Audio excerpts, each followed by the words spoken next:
پیش کرتے ہیں تاریخ اسلام۔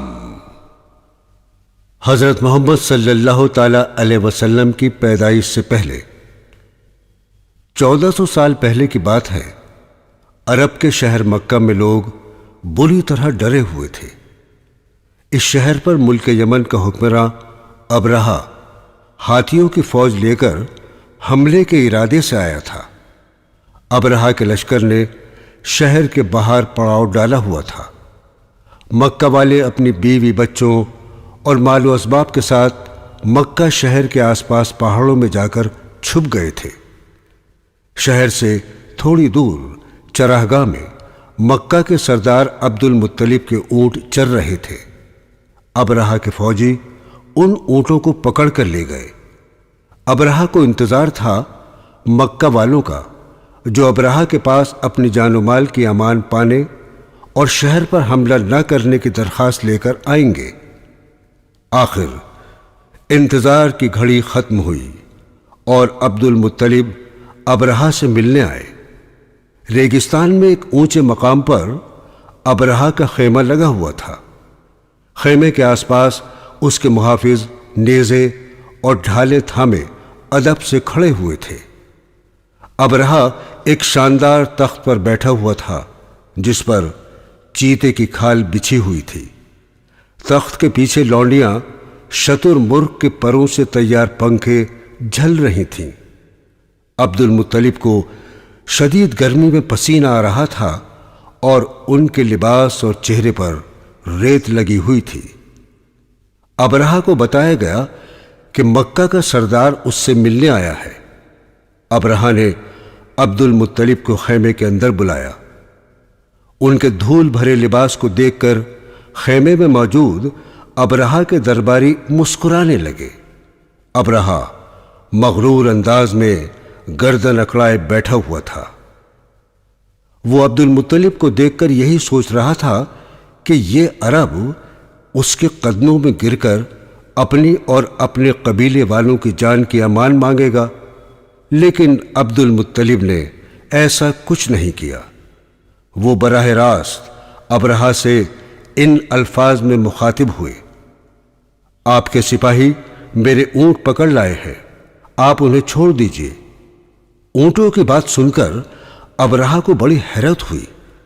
اس نے عبد المطلب سے پوچھا: اے سردار، تمہیں اپنے اونٹوں کی فکر ہے جبکہ ہم تمہارا معبد کعبہ ڈھانے آئے ہیں، تمہیں اس کی کوئی فکر نہیں؟ عبد المطلب نے بڑی سادگی سے کہا: کعبے کا مالک اللہ ہے، وہی اس کی حفاظت کرے گا، آپ میرے اونٹوں کو چھوڑ دیجئے۔ ابرہہ نے اونٹوں کو چھوڑنے کا حکم دیا اور عبد المطلب واپس مکہ آئے۔ ابرہہ رات بھر سوچتا رہا کہ جس معبد کو وہ گرانے آیا ہے، آخر مکہ والے اس کو بچانے کی کوشش کیوں نہیں کر رہے ہیں؟ وہ تو اہل مکہ سے مقابلہ کرنے کے لیے ایک بڑی فوج لے کر آیا تھا۔ آخر ایسا کیا ہے جو مکہ والے اس کے مقابلے کے لیے نہیں آئے؟ اگلے روز صبح ابرہہ خانہ کعبہ کو ڈھانے کے لیے اپنی فوج کے ساتھ آگے بڑھا۔ پہلی قطار میں 13 ہاتھی تھے اور سب سے بڑے ہاتھی پر خود ابرہہ سوار تھا۔ لشکر شہر میں داخل ہوا تو مٹی کے مکانوں کے درمیان ایک چوکور عمارت نظر آئی جسے پتھروں اور مٹی سے تعمیر کیا گیا تھا۔ یہ عمارت نہ تو گرجا گھروں کی طرح شاندار تھی اور نہ ہی آتش کدوں کی طرح بلند و بالا، لیکن اس عمارت کو دور سے دیکھ کر اس کے مالک اللہ رب العزت کے شان و کبریائی کا ایسا اثر دل پر پڑتا ہے کہ ہر انسان کا سر خود بخود جھک جاتا ہے۔ لشکر میں شامل سب سے بڑا ہاتھی رک گیا۔ اسے دیکھ کر دوسرے ہاتھی بھی اپنی اپنی جگہ جم گئے۔ لگتا تھا کہ زمین نے ان کے پاؤں پکڑ لیے ہوں۔ ہاتھی بان نے ہاتھی کو آگے بڑھانے کی لاکھ کوشش کی۔ لشکر میں شامل سپاہیوں نے ہاتھی کے نیزے چبھوئے لیکن وہ آگے نہیں بڑھے۔